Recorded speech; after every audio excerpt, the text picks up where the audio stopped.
So I'm not available for 20 minutes or so. Yeah. What an intro to the show. This is episode 32 of 254 Rugby. We're not going to edit that out. Well, this is your go to space for everything Kenyan rugby. Episode 32, and what a time to be a Kenyan rugby fan. Let's dig into the news from the weekend. Shujaa's electric run at the Singapore Sevens. Kenya went all the way to the Cup final, putting on a show that reminded the world exactly what we're capable of. Joining me, as always, is Kibui Bat from the south coast of Kenya. How are you doing? Habari ya kule pwani? Kuna joto hapa pwani, but I'm enjoying the tea.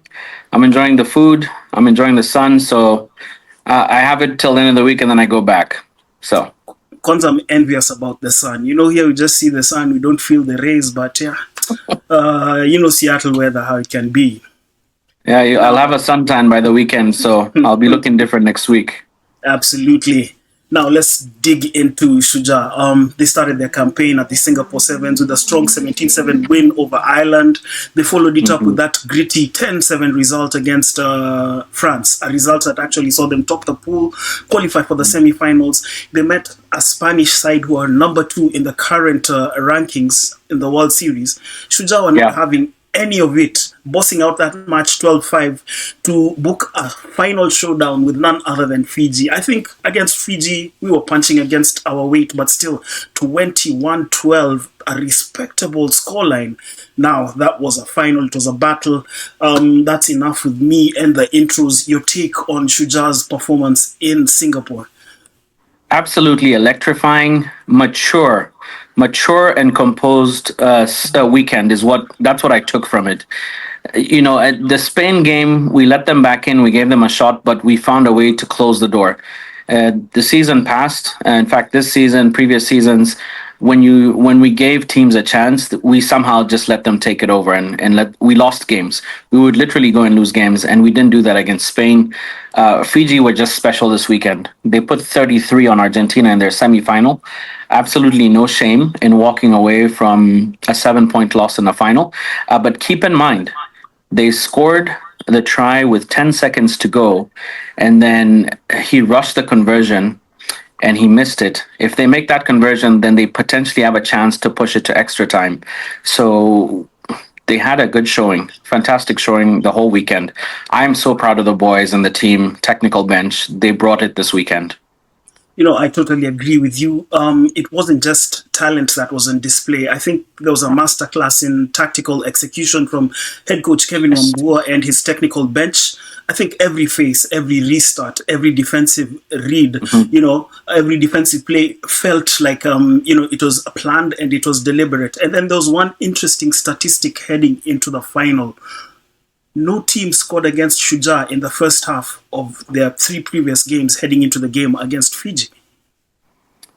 And, that the strength and conditioning. So strength and conditioning plays a big part in being able to keep people out. And then your coordination and your tactics are beyond that. But you can see the SNC in this team is just at the next level. They don't look tired. They're strong. Whenever you need somebody to push a bit harder and run across the field, they're doing it. So credit to Amonde, credit to the coach for allowing Amonde to just take control of that piece. It's the delegation, right? So he's giving everybody a chance to excel where they need to, which is fantastic. Yeah, and, a well-conditioned team, physically will also mentally be capable of showing up. And let's talk about showing up. There's 3 guys for me who I feel stood out. Nygel Amaitsa, that pressure kick against France to secure Shujaa's place in the semi-finals, that was big. And then Vincent Onyala. He's been slow to the boil this season, but remember, he was coming off knee surgery. But, this is the Vincent Onyala that we know. And then there's this one guy who doesn't get the flowers he deserves. Festus Shiasi. Quiet, effective, reliable. I think the kind of player that every winning team needs. You need people who are just going to grind quietly, just do the basics. And he's been absolutely stellar for us the last 2 weekends. Amaitsa, going back to even that game where we lost to New Zealand, where he almost grounded the ball in touch, he has a knack for perfectly weighting that kick. He loves that grubber, and it's just enough bounce to give your players the chance to get to it, and just enough to pressure the offense, right? The defense that's trying to cover you. But he's got a skill set there that now allows us to not just run the ball at angles and lines. They have to be aware of it, so they can't push up as hard as they'd want to, because they know we have tactical kickers now. So that's another element that's been added to our game. Yeah, and then let's talk about the magic of Vincent Onyala. I first saw Vincent Onyala knocking on the doors when he was playing in the 7th circuit with KCB. Must have been 1920, but even from that early age, you could tell that this is one exceptional talent. He's a big man. He stands at about 6'2", but you rarely see him grinding. He's one of these guys who've literally come through the age grade system, so rugby is within him. In fact, one of his nicknames back home is Mwenye Rugby, because this is a guy who knows the game inside out. And do you know what? He's, apart from being a certified coach, he's also a certified match official. So it just shows you his understanding of the game. Yeah, it's on another level. And, just the little things that he was doing throughout the 2 legs in Hong Kong, where I felt he was introduced gradually and now has peaked. Yes. And then in Singapore, particularly that kick for Amaitsa to score against Fiji, just showing who Vincent Onyala is. He's such a complete player. He's got one of the most vicious dummies in the rugby, right? When he starts hitting that seam and he just 2 hands throws that, it's deadly. But he's such a complete player. He's finding his fitness. He's found his feet now, and I think going forward, the LA series, I think he probably starts, and if not, he's introduced very early in the game, because he is a game breaker and he manages our play as well. He's not just a strike finisher. He's somebody who creates as well. Yeah. Now, back to Festus Shiasi. What did you think of this gentleman in Hong Kong, but more so in Singapore? He doesn't have the blistering speed. He's one of those that just has, he's not the strongest, he's not the fastest, not the most technical, but when you put it all together and you use everything that you have, then you raise the levels of the people around you. And you see that, when you invite and hit those seams and you're looking for people and you can distribute, then that's what makes your team better. And that adds another player in depth that now Wambua is giving more minutes. And so when you take one person off, you have somebody that's coming on that's going to push that tempo and push that level another notch. So that's where you win games, when your bench can come in and then they lift it up a notch instead of just being a placemaker. That's how you win tournaments. Absolutely. And you know what? Festus Shiasi reminds me a mix of Victor Oduoropong and Ben Nyambu. Ben Nyambu would be quietly graft behind the scenes, and then Opong would pop up once in a while with flashes of pace and, stun the opponent. And now Festus Shiasi seems to combine both of those and is, at this point in time, one of the X factors for Shujaa. You've gone to Opong and Nyambu, both very gritty, 5'8", 5'9", exceptionally strong in the tackle, very good technically, stealing the ball, both good ball carriers. So that's a throwback, and I can see where you're going with those 2 guys. I can see that in him. He's a fantastic young player, and he's going to thrive. Absolutely. Shujaa thrived in Singapore. Best result in 7 years. Yeah. They hadn't been in a cup final, I think, since Hong Kong 2018, when they did back-to-back finals, Vancouver and then Hong Kong. The result, let's be real, much as it's flattering, it doesn't get Shujaa into the top 8. But I think it's exactly the kind of bounce they need heading into the playoffs in Los Angeles. Remember, it's do or die in Los Angeles. And if this Singapore performance is anything to go by, I think Shujaa are peaking at the right time. They're peaking at the right time. The thing is, the other 4 squads that are in relegation playoff are also peaking at the right time. So you look at Ireland, who had a fantastic series last weekend, and then they picked it up and did it again this weekend. Uruguay had some huge results. They lost to that GB in that playoff, but they had control of that game. They gave it back. So they're gonna have to be on their best foot forward when they come to LA, right? I think that the teams coming up going to have a tough time of it, just because the quality of the circuit this season, I feel like it's just been elevated a notch. And the competition that these four squads going into that comp, I think that it's going to be tough for any of the teams to come up from the Challenger Series. But Kenya will have to be ready. What are your thoughts? Do you think they're ready, and where do you think they're going to place in qualification, or at least in that tournament? I think Kenya will survive. I think they're ready because their mindset this time round is unlike 2022. I think when they got relegated, Mm-hmm. they're picking at the right time. The environment around the team is good, and I think that is all you need. That stability. You know, you're not Mm-hmm. chancing on the players because if I look back to Damien McGraw when the team was being relegated, it was literally now picking any Tom, Dick, and Harry who you feel is fit and informed to play for Mm-hmm. the team. But over the past 2 seasons, Kevin Wambua has worked on a squad which I feel is settled. The only new inclusion has been Jone Kubu, because even William Wanji was part of the larger squad that qualified for the Olympics and Yeah. has played on the World Rugby Challenger Series. And with that, and with them knowing the task at hand, I feel that they are capable of surviving the drop in Los Angeles and being a part of the series in 2026. So you've just touched on something that's key, something I want to talk about. We're talking about mentality and mindset. And we the last two weekends, every game that we lost was within one score, and we literally had position where we could have won or at least tied to go to extra time. That's the kind of mentality that a top tier team has, right? You know, the Spain, Argentina, Fiji, even when they're in a tight game, they always have a chance to do something, either win it or tie the game.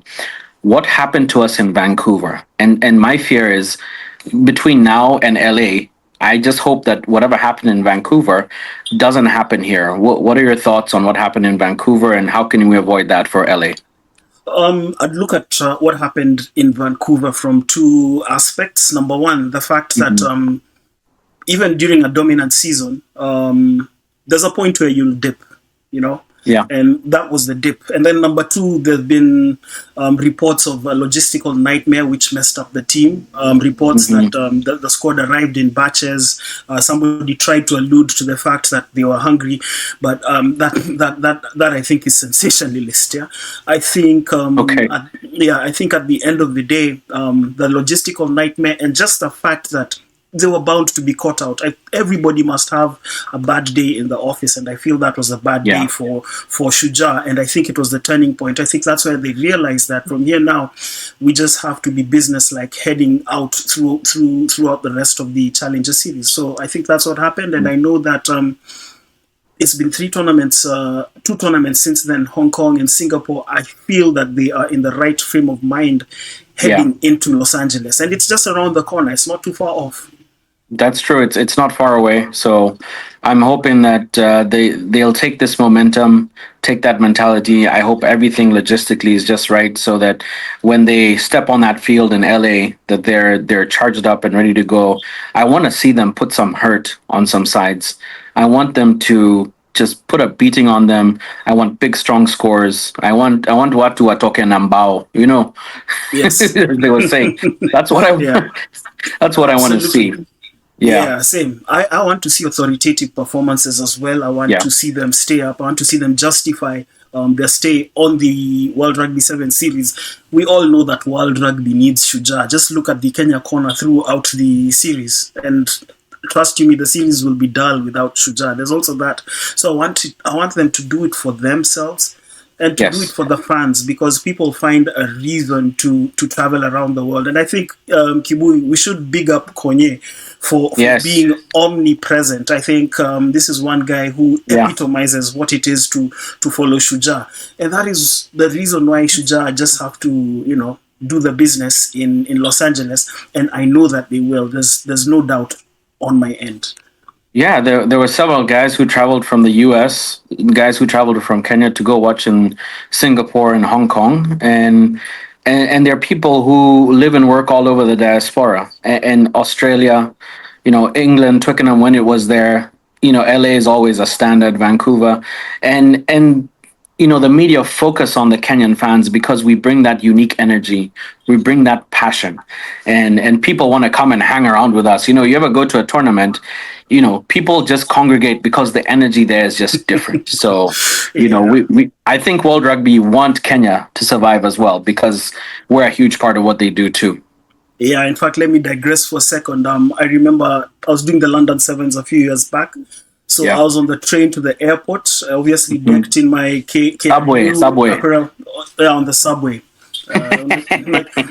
Unajua tunaweza ile train ya kwenda Kisumu. USBR.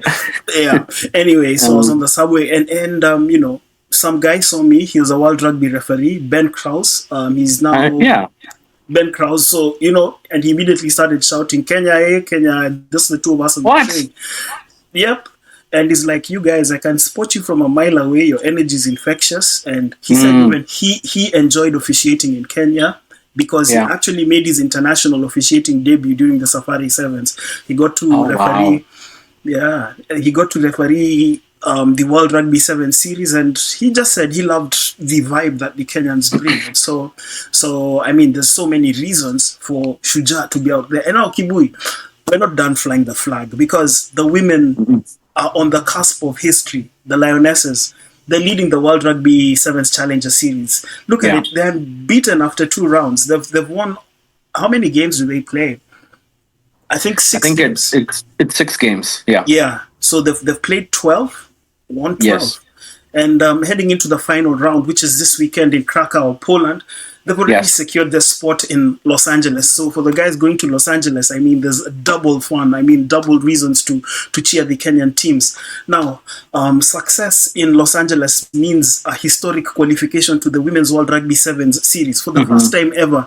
Now, that's not just a milestone. I think that's a generational achievement, a reflection of how far the women's game has come in Kenya over the last 2 decades. When you just think that it Yes. was just the other day, 2008, when they were making their debut in the invitational tournament in Yeah. Dubai. And maybe 3, 4 years earlier, Mwamba had been playing in invitational rugby. I remember there was the Queens as well, one of the Hmm. teams. And I mean, that journey from there to now is something good. It's been powered by belief, by hard work, and I'm rooting for the girls when they go to Los Angeles because they've done the hard work. I haven't followed the Kenyan women as much, and you had the privilege of being home to watch it grow from the grassroots to what it is today. And so, just like we had a shout out to Konye, I'm going to give a shout out to our Kenya U21 fellow teammate, Dennis Ironman Mwanja, who's been their coach for the last couple of seasons. They play just the way their coach played. Um, they're Yep. physical, they're fit, they're strong, mentally strong, but there's also a finesse to their game.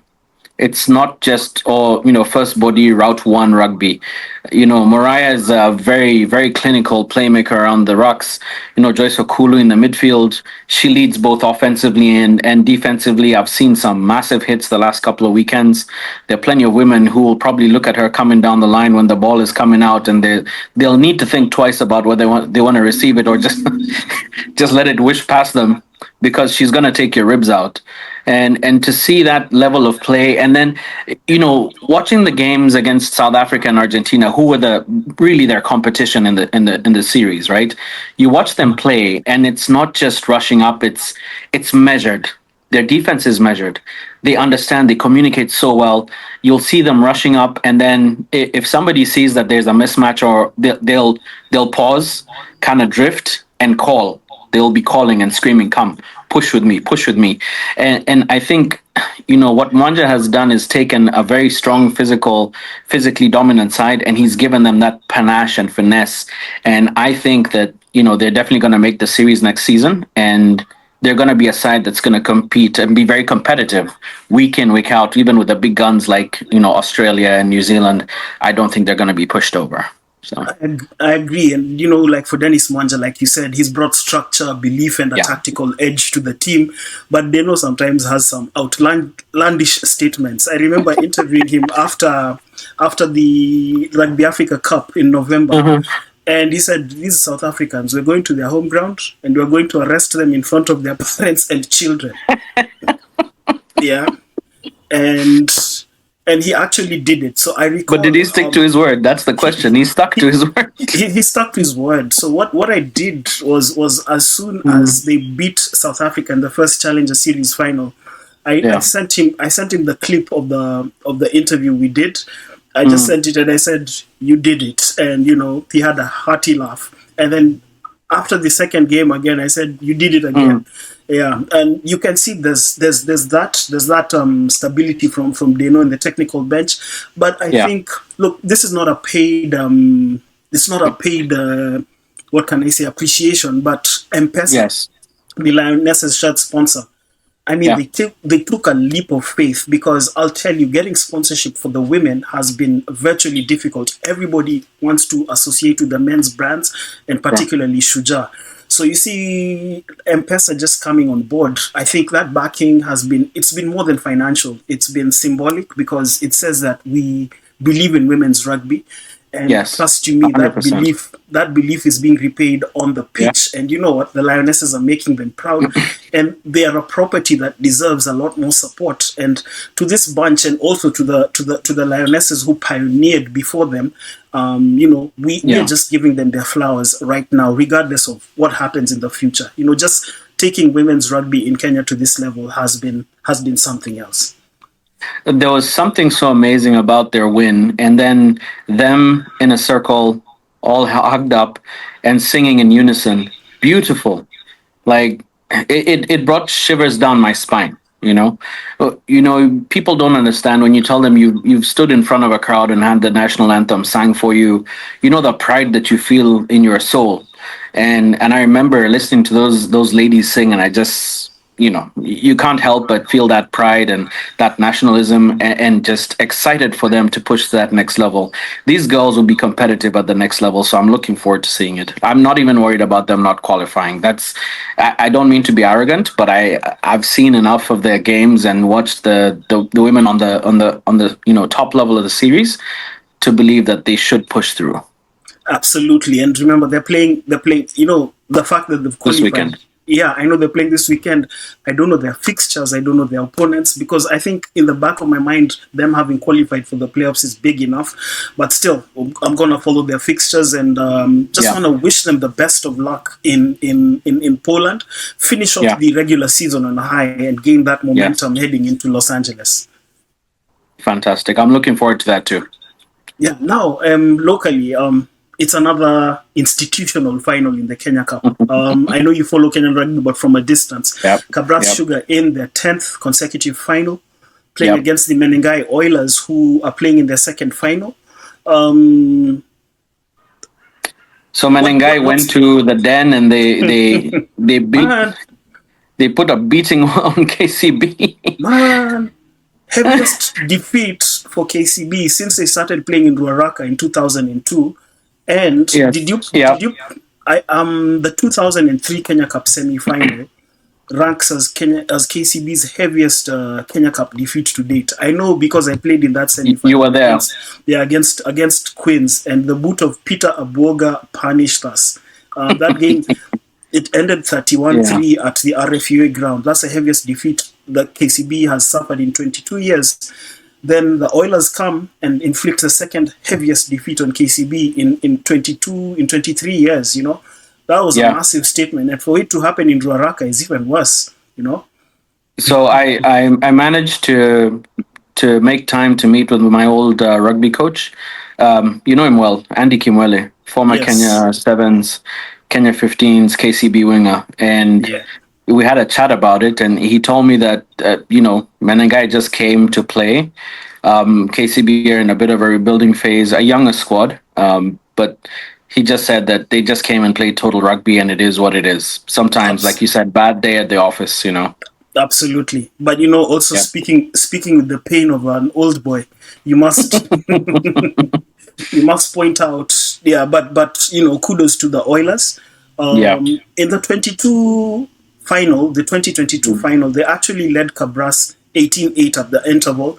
That game Yeah. eventually ended 34-28. It was a close final. I feel that Cabras have been conditioned to play against KCB in finals, and I feel that the Oilers will Mm. be a different prospect I'm not Yeah. ruling out the possibility of an upset, but Cabras have a lot riding for them. Remember, there's teams that have done the four-peat. Nondis, they did the four-peat Yeah. twice between 1978 and 82, and again between 91 and 94. Now, the 91 to 94 four-peat for Nondis was brilliant because they went 4 seasons unbeaten. Yeah. And then KCB also did it, and Impala did it. So Cabras knocking on the doors of history by looking to join that exclusive club. For the Oilers, looking to become the second team from Nakuru to lift the title. So I think a lot riding on that game. So, from what I understand, Cabras are fully, well, almost like a professional outfit, right? So Yeah. they do have a leg up, but Kim's just said that Gibson Waru has them playing some good rugby. He's a great tactician, so I'm gonna miss that final by like half a day. So I'm kind of crushed that I won't be there. I'm going to be on a plane on the way back, but I'll be looking forward to watch those highlights. And I'm rooting for Menengai Oilers to upset Cabras. So Great, there you great. go. I'd also told somebody I was taking a contrarian view and rooting for Menengai Oilers, really just to break the monotony Yeah. as well. Because over the past few seasons, since 2015, it's been KCB or Cabras winning the Kenya Cup. Let there be somebody else winning it. Yeah, nobody likes a duopoly. We want to see other teams thrive. Shout out to Nondis who made a pushback into Kenya Cup this season.